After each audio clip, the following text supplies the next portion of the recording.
Hello, real estate entrepreneurs. I'm Sean Steckler, the founder of realestate-entrepreneur.com.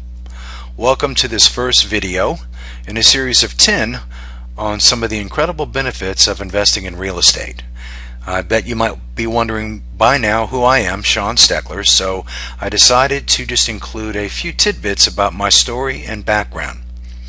To start off, I am a full-time real estate entrepreneur. I'm in the business, I'm on the front lines, and have been so part-time since 2003 and full-time since 2005. Love the business. I managed to build and now control a real estate investment company worth well over $4.4 million and counting. I've been personally involved in over 125 real estate transactions. My area of focus is single-family houses and small apartment buildings. And as a result of my experience as a real estate entrepreneur, I wanted to share some of my thoughts and ideas and experiences with others in the business. So I decided to develop realestate-entrepreneur.com. So that's our new online company. Enough about me. Let's get into our discussion about this first video. There are three different types of income.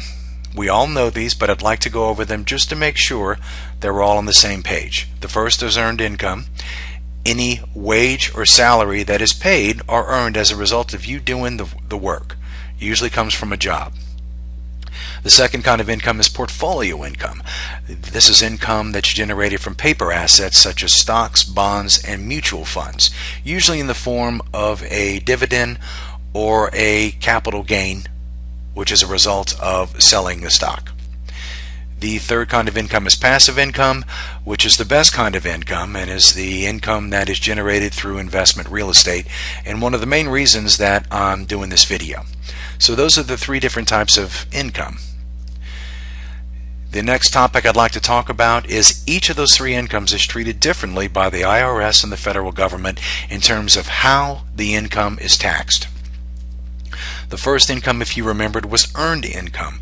This is the worst income because it's taxed so much, or it's taxed so highly. High wage earners, especially in America, pay easily 50% in taxes. And I know that seems high, but if you count your federal, state, and local taxes, along with your social taxes such as Social Security and Medicare, it easily adds up to 50%. So for every dollar you earn, Uncle Sam gets half.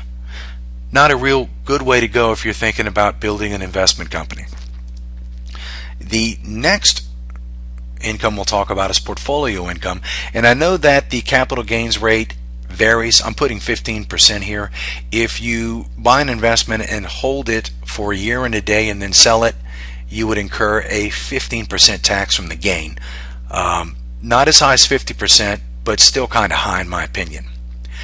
And passive income is taxed at 0% if you learn the game and if you know what you're doing. And I'll preface that by saying I am not an accountant.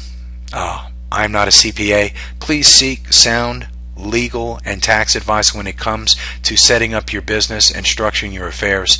I'm talking about being able to legally deduct business expenses and run them through the investment company that really do allow a real estate entrepreneur to enjoy this incredible tax benefit.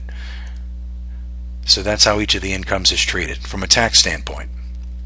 Passive income, I wanted to go ahead and give us two definitions that I ran across. The first is income that does not come from active participation in a business.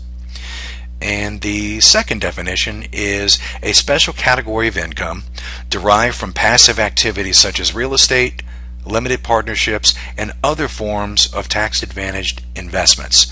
And really what we're talking about here in terms of passive income is as you build your investment company and move through the ranks and begin to have a portfolio or develop a portfolio of investment property that is paying you rental income every month, that's passive. I mean, it requires some active participation on the front end to acquire them and set them up, but in terms of being able to actually manage them, those tasks can be outsourced and delegated, and from a tax standpoint, that passive income that comes in from your real estate investments is where the real tax advantage comes in.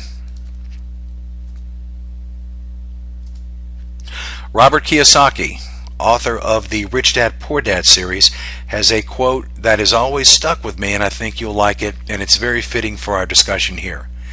Kiyosaki says, "Convert your earned income into passive and portfolio income as quickly as possible." And what he's saying here is, if you're still in a job and 100% of your income is earned income, you need to be able to structure your affairs in such a way that will allow you to take some of your earned income and invest it in real estate, usually in the form of a down payment. And if you continue this discipline, what you're really doing, and what the point of this particular comment is, you're taking the 50% taxed income which is earned, and over time you're converting it to passive income, which is at 0%. Great quote by Kiyosaki. Here is actually a bad income example.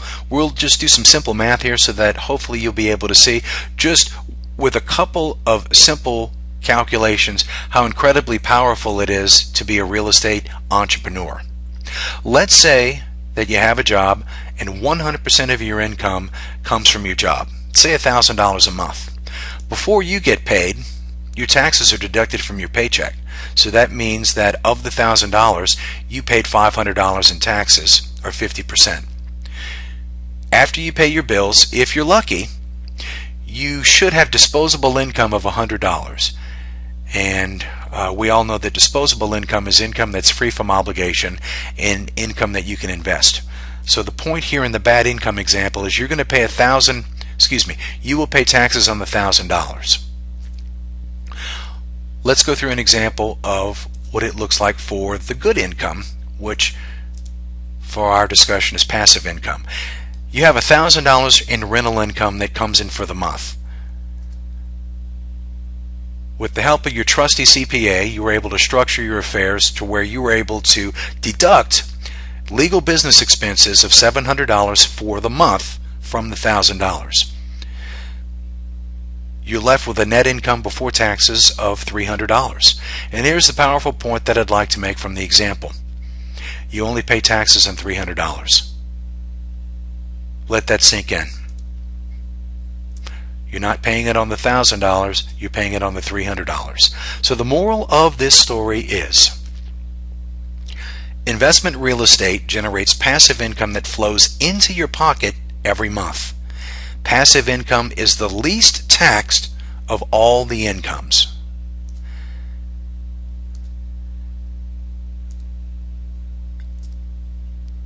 And I would like to leave this one disclaimer, that I am not a CPA. Please seek tax advice from a qualified professional.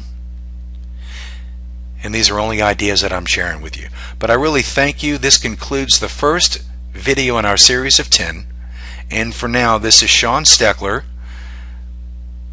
with realestate-entrepreneur.com, and this concludes this video.